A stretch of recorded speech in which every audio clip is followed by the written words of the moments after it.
Dear ladies and gentlemen, welcome to our 19th group exhibit Hydrogen and Fuel Cells and to our public forum. Please take a seat, enjoy coffee, tea or juice, it's on the house, and listen to our next exciting presentation by Marieke Reijalt from the European Hydrogen Association. It's about the national hydrogen infrastructure. Welcome. Thank you. Please take a seat. Okay, so Marieke, for those who do not know the association yet, maybe you could introduce it briefly.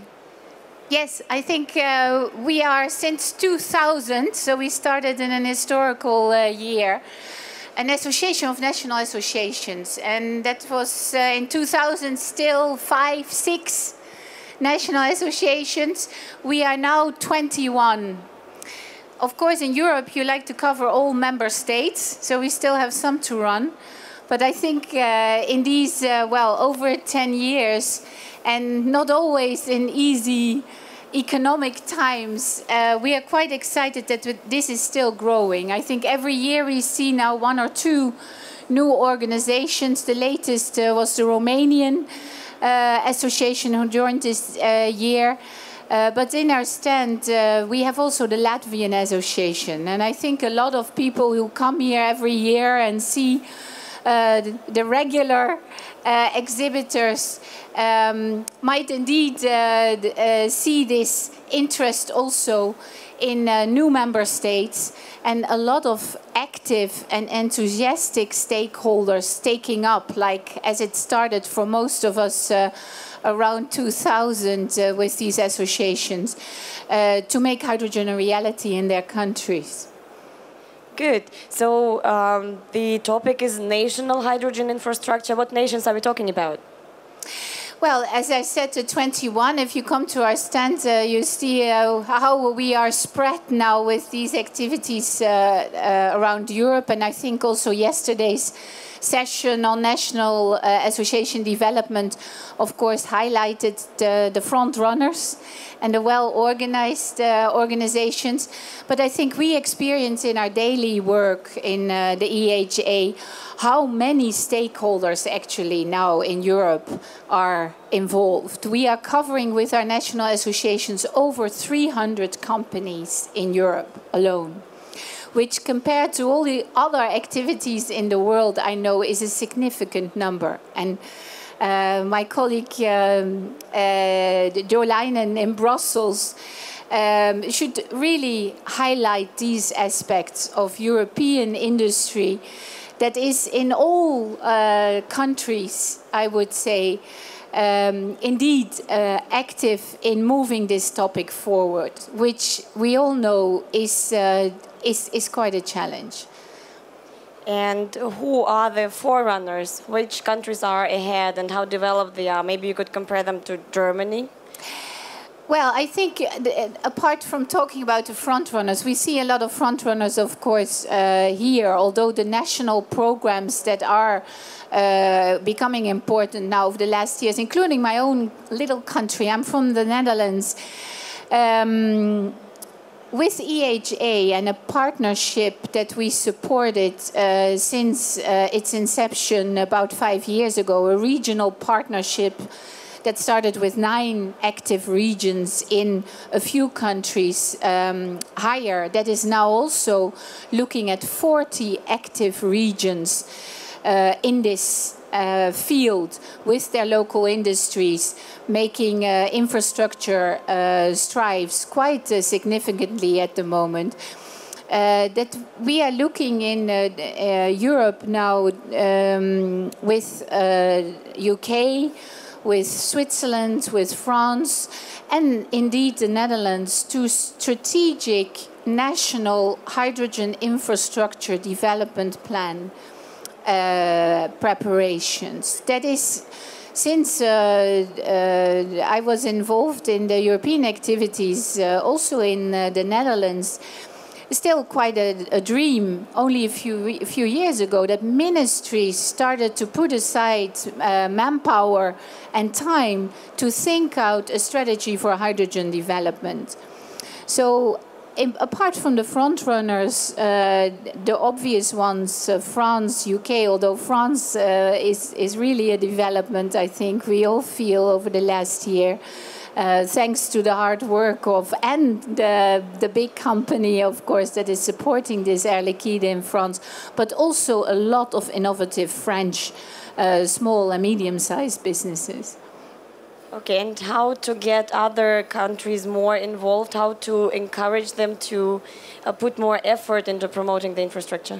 That is an interesting question. Of course, I travel around quite a bit to at least find out what all our national associations are doing, and we are invited to their conferences, their annual conferences, and it always starts with a few, if not one, enthusiast, the fool in the house, who starts to spread the message among counterparts, getting interested at political level, which in the beginning never works out because you don't have an industry, you don't have enough industry support, you don't have enough people informed.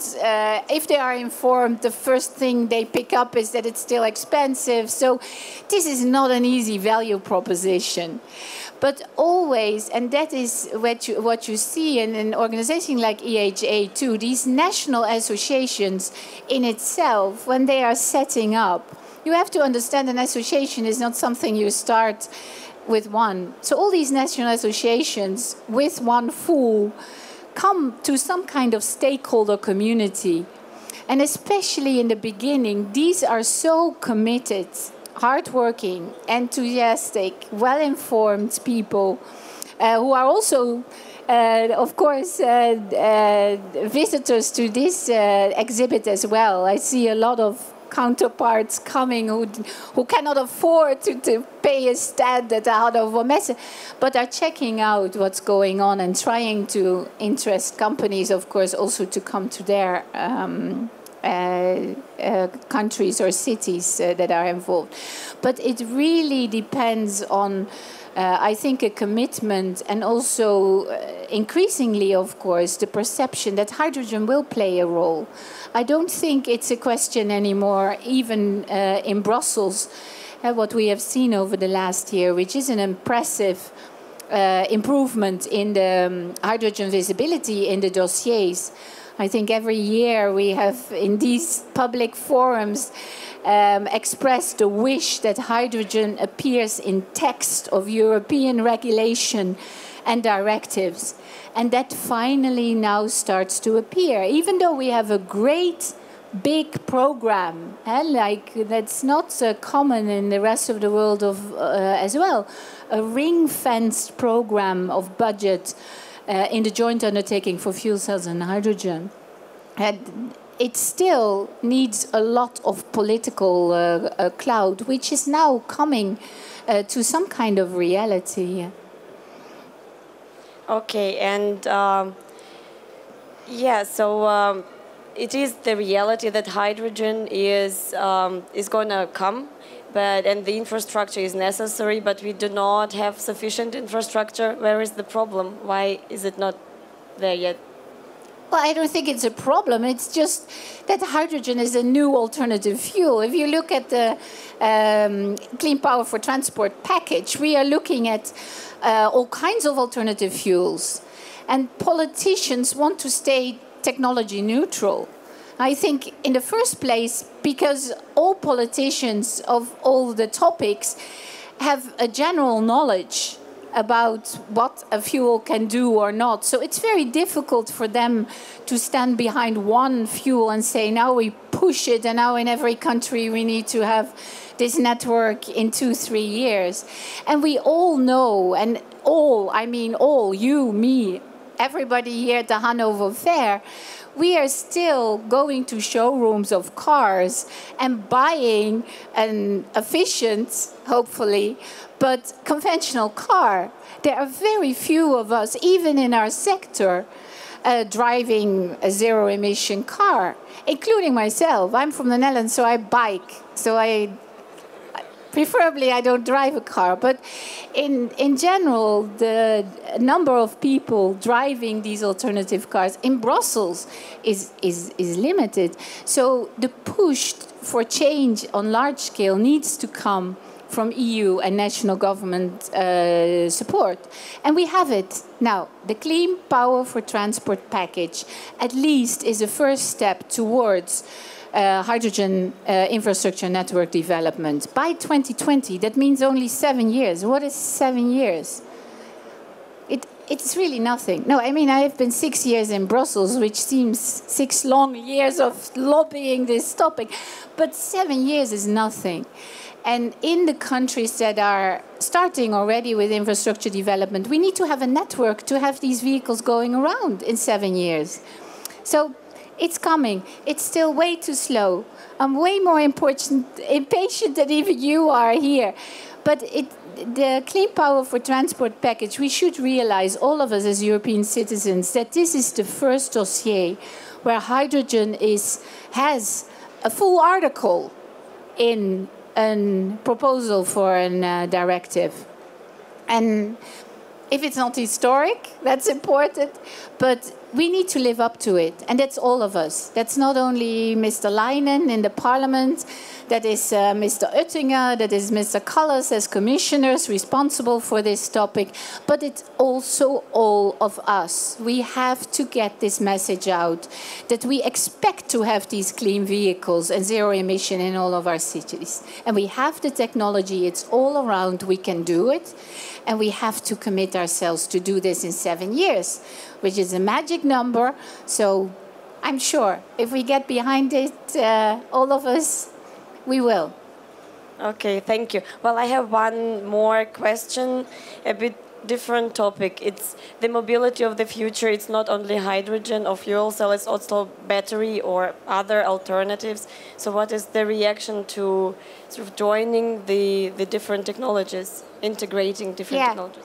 Yeah, that's a good question. Of course, we have been discussing this over the last 3 years when the electric vehicle reappeared as a solution. And our colleagues in the Commission too that have been working on these topics, they were really questioning, oh, why is this suddenly coming back?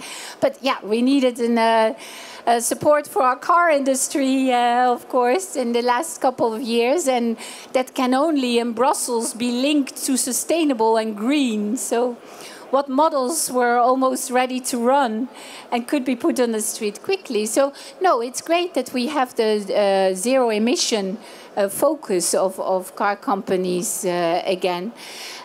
We see at local level, as I said, we also coordinate this 40 regions partnership where 5 years ago we started with hydrogen and fuel cell focus. And of course, all our counterparts in local governments are usually 1 or 2 colleagues overwhelmed with decisions on clean mobility solutions. Alternative fuels, biofuels, gas. Where do you point as a local official of a medium and bigger sized city? So the same people deciding on fuel cell and hydrogen projects needed to decide on battery.